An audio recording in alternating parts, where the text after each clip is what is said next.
Good afternoon, Matt. Yet another episode. I'm excited. I love talking to you. This is great. How was your day going? Busy. So we just implemented some new ideas for some of our ads. So a lot of our top of funnel ads now are going to, we have something called Chipbot Direct, which you can open a link that goes straight to Chipbot. And then we have obviously our video features. So we have some new ads just top of funnel stuff that points to certain videos. And then what happens is people can click them and they can scroll through them. So because it's top of funnel, we're not trying to sell anything. We're just trying to see if people are interested in the idea. Okay. And what's cool is they can just swipe through videos if they are. It's kind of like a shortcut, so we don't have to rely on ad retargeting and I see. Kind of like how ads work is you're not going to get conversions on the first ad. You're probably not going to get conversions on the second ad, but the third, fourth, and fifth, that's the sweet spot. Yeah. So one way to shortcut it is do your top of funnel, do the ad, do the video there, but then kind of hint to the user, hey, there's more content if you keep scrolling. Cool. Because it's already kind of a cool feature, and they're using Chipbot as an end user before they even maybe be interested to use it for themselves. So we just rolled this out today, and we're just doing some testing. So cool. So guess what? You inspired Yeah. me after the last, it was one of our conversations. We talk so much now, I don't remember which one it was. But we had a conversation where because I am a consulting agency type service-based business, right? And we don't really have a product. You inspired me to rethink about our marketing as if it were just a product. Like, what would I do if it didn't have to be consulting and the whole service of the people and this and that? And yes, we put the people to the front, but what if we marketed more of this shit as a product? And so I broke down a couple of the things that we do and that we do well that kind of wraps up all of our work. And I just did a reel today on it. This is funny. So I had my steroid injection yesterday for my neck. Those who've been following along, I got massively injured 3 weeks ago. I feel great. I'm at a pain level 0 to 1 today. Incredible. So anyway, the whatever drugs and steroid and everything they put in, I was wired last night. I was exhausted lying in bed from 10:30 to 1:30, could not sleep. And so, but my brain, Matt, it was the craziest drug-induced ideation and creation state. It was weird. So I capitalized on all of it. I sent myself 6 different emails of projects and programs and things I wanted to do. I started creating content. I got ideas on how to just ship it. I thought I heard your voice in my head of ship it. You want to just do it, ship it. So I just fucking sent it. I just sent shit. So over the next week, I too am testing some different marketing on just my social channels to just ship it and see what happens. Both with my speaking journey and my keynote, my panel rate. I'm I don't really know. I don't really give a shit. This is just what it is. I put it out there. And then I also thought of this really funny thing about are you still doing email marketing? Really? Nobody cares. Nobody cares about your newsletter and your business tips. Fuck it. Nobody cares. And so it's just it's all about storytelling. You got to get storytelling behind the scenes. You got to put the people to the front. And that's what we do. So I just said, hire us to tell the better stories of your people behind your brand. That's what people care about. And then you can ship it. You can do email marketing. You can do social. I don't care where you put it. But you just need the storytelling. And the storytelling is what wraps up all the work I do, we do, my team. If you want a logo, you want brand design, you want a website, sure, we can knock all that out for you, but it starts with brand therapy with me. We storytell, right? And so I was I'm just going to ship it. And then whatever else for support you need is my agency. And I just put it out there and I was I'm just going to start being direct. I'm so done with marketing. And I think everybody else is too. I just want to be that chick that's on there to be are you fucking sick of SEO and being pitched digital marketing services? Us too. This is just focused on the people behind your brand and the story. And then it's my tagline of businesses are not unique. The people behind them are. And that's the of Share Your Freak, which is my thought leadership brand that we're working on. So anywho, I just amazing. had this alignment last night and I was I'm going to film reels. I'm going to do some, my own email marketing, but not my stupid newsletter. I'm literally just going to give fun and updates about what is this Share Your Freak thing? Let's talk about it. And I'm just putting it everywhere. I'm finally on TikTok, LinkedIn. I need to get myself up on Metricool for my own channels and just do it in one place to ease everything now that I'm on this Did I convince you on that tool? So great. And then my VA, Jessica's been doing awesome stuff. Like she's going to start doing every week that we have an episode go live. She's going to grab 2 clips from that one every single week and start scheduling it around your stuff. And then I'm also going to have her schedule that Great Day Colorado news segment where OnlyFans was mentioned with OnlyFounders, which was perfect. Yeah. And so she's going to schedule that out, I think today on Metricool. So it'll go out on all the OnlyFounders channels. You know what? Here's a nice pro hack is like those very viral moments that like, or maybe like important notes. You can put that on repeat like every 3 months. I should tell her to do that. So I do that. Like we have. I do that right now while we're podcasting. I'm going to send her that note.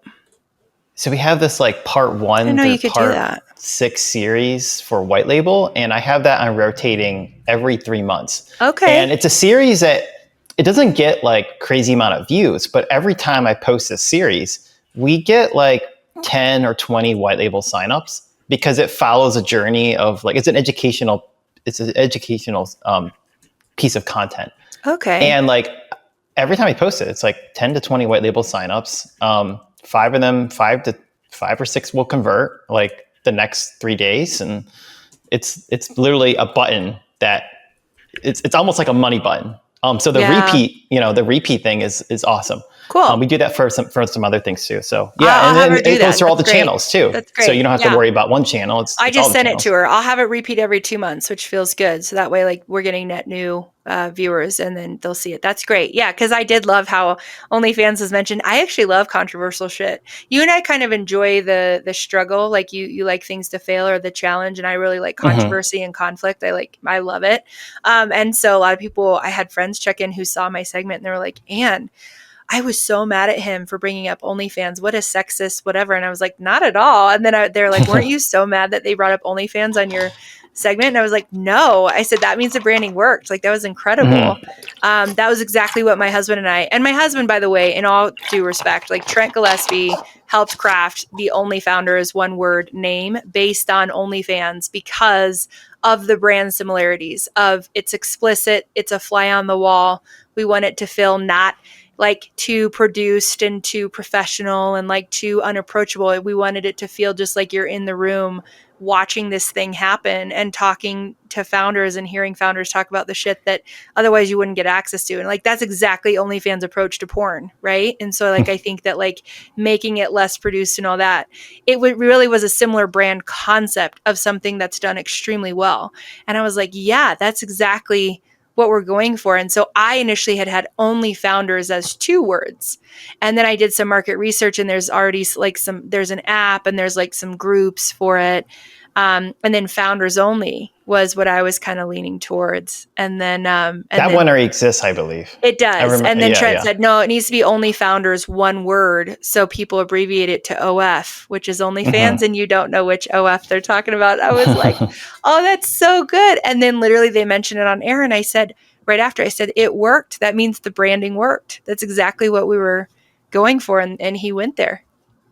Yeah. No, I think the branding, for me, it's more about the content. Like we could brand it however we want. Exactly. The branding just is like the cherry on top. Brian told us that. Brian's like, I don't care what you guys call this thing. Like, it's just going to be about consistency and putting content out there every week and just like what you talk about. Yeah, I'm like an ops guy. Like the operations to me is like the foundation. So like whatever you put on top is what you actually show to the user for like the very first, the first impression. That's where I suck at, but I think that's like where you're really good at. It's like, how to make a good first impression, and then the rest will follow. Right. Exactly. And I think that's why I kind of like our dynamic. We have, kind of the yin and yang balance there. I agree. I think this episode is like a recap of what we've done on the show and like where we feel we've been with it. It's kind of funny. We're talking about marketing, but how we've gotten up and running. And I think the most impressive thing about us, I would agree, our dynamic is very much, I'm about the experience and the relationship and that first impression and making sure we look and feel good.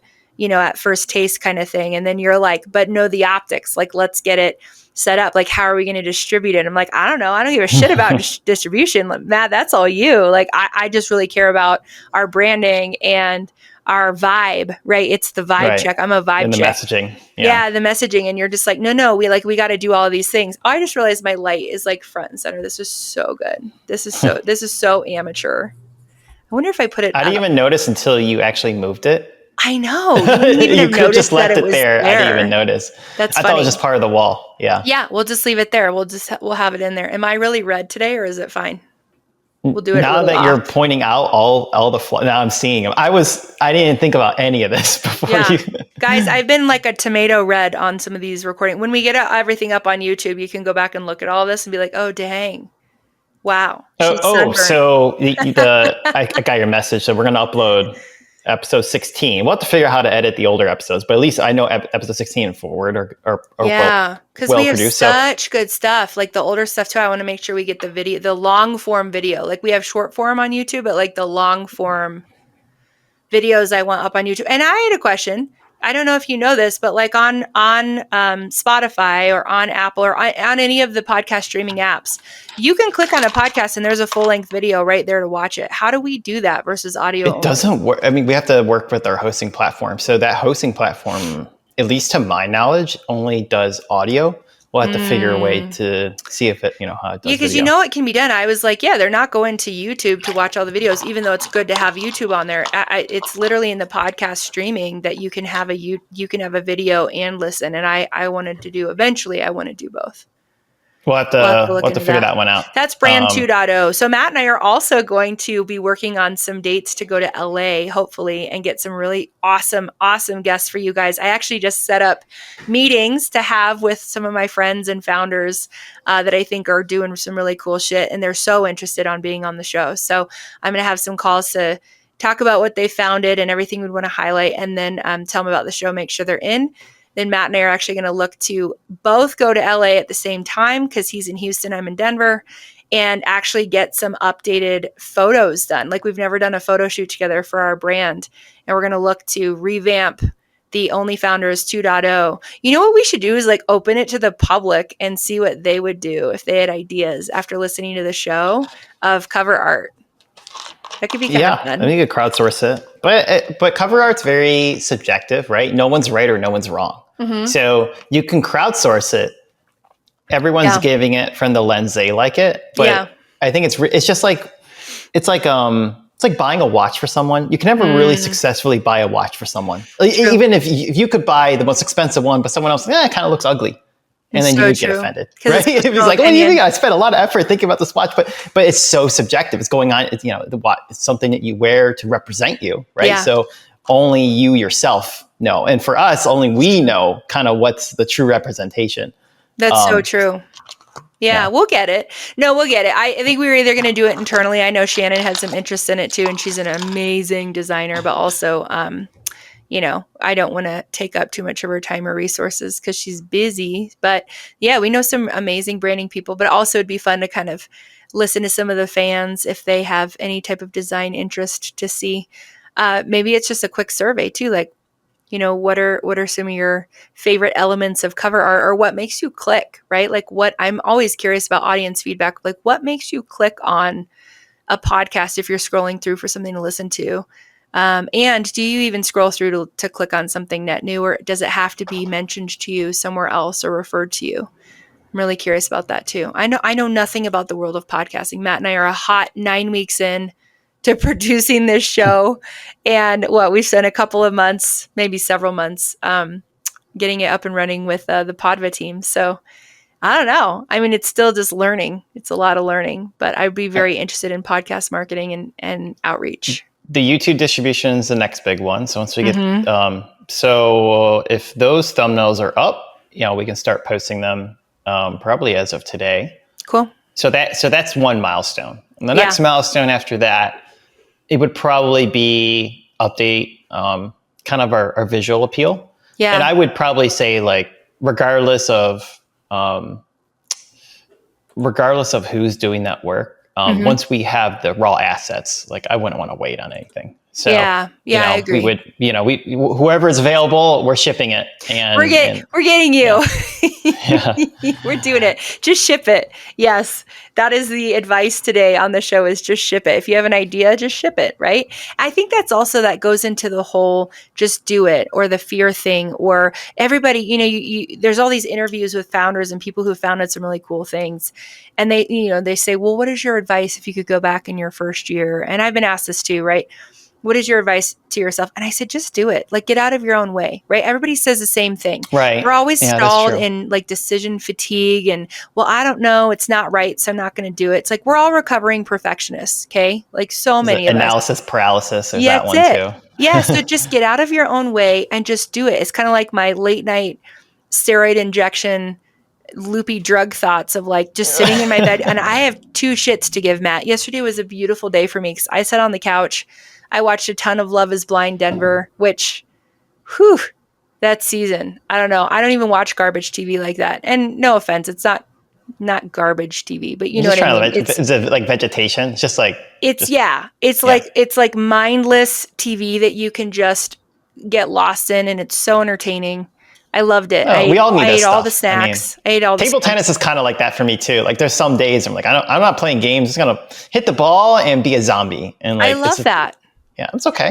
When you can prevent find burnout. those things in life that you give two shits, like those days or those mindsets or those moods, right? You're like, this is me today. Like, hello, don't care. When you do that, like, that's when you should be shipping it. That's when you should be creating stuff. Just get out of your own way. Send the email, post the reel. Who cares, right? Write a friend, call a friend. Like, this is when it's perfect. This is when it's raw. This is when the filters are removed.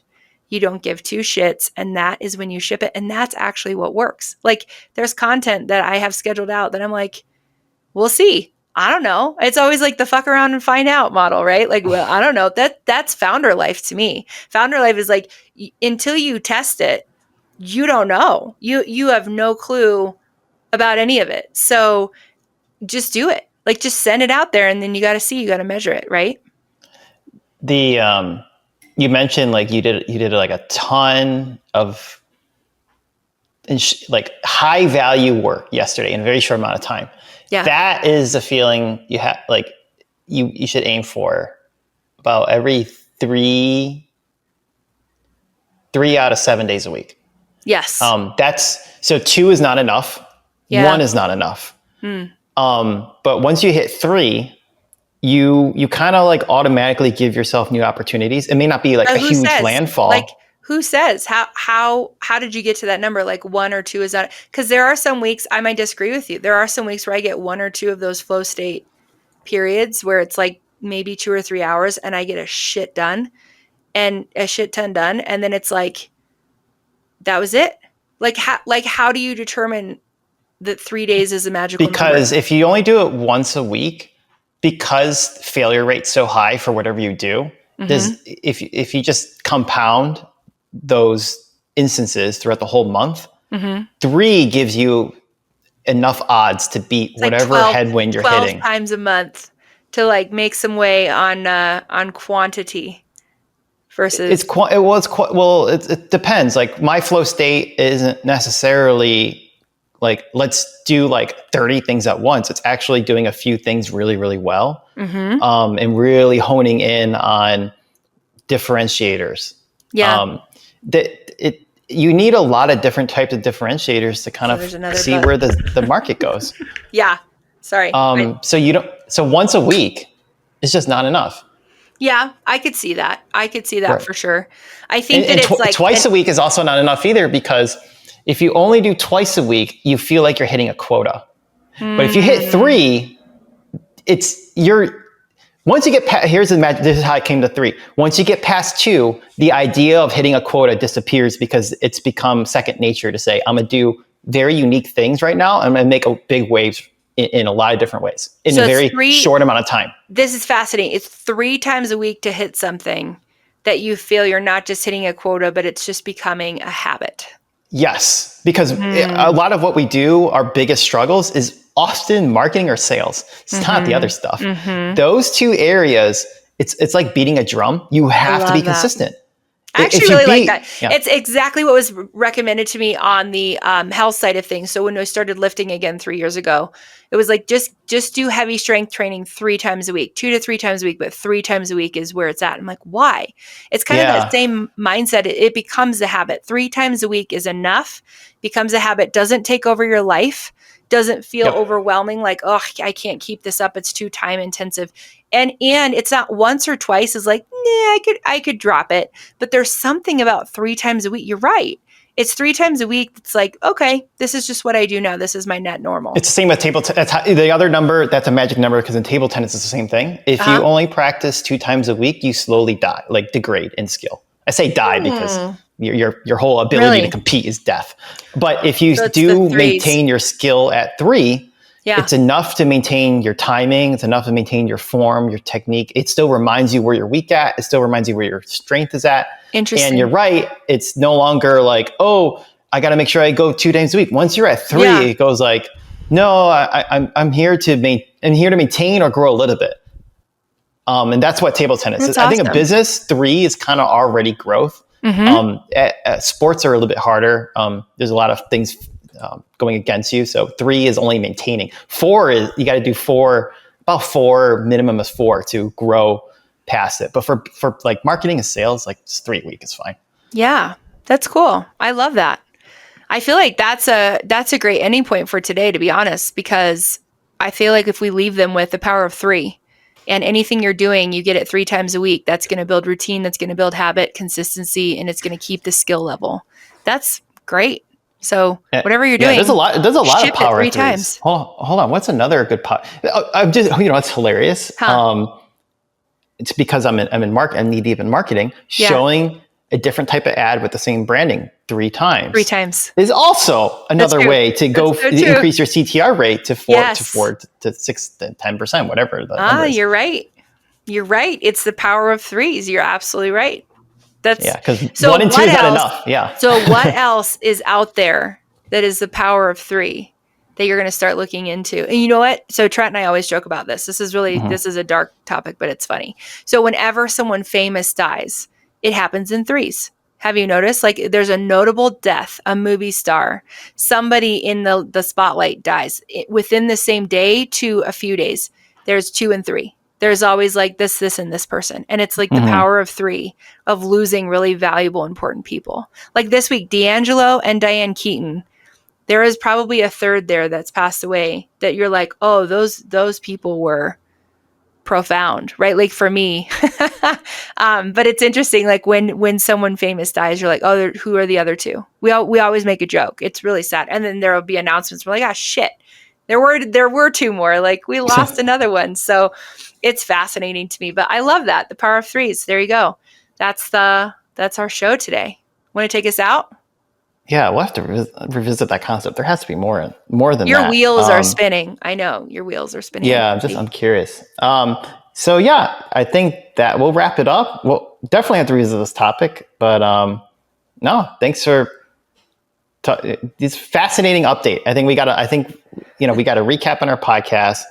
I got to hear something I've always tried to probe you where I want to hear what you're executing on. So I'm really happy that last night you're shipping things like whatever it is. And that makes me happy because, we talk a lot in idea space, but ideas only are worthless unless they're out in the wild and you can really test it. So it makes me happy that you're doing it. So I'm happy to close our podcast on the fact that Anne shipped it and hopefully you're shipping more.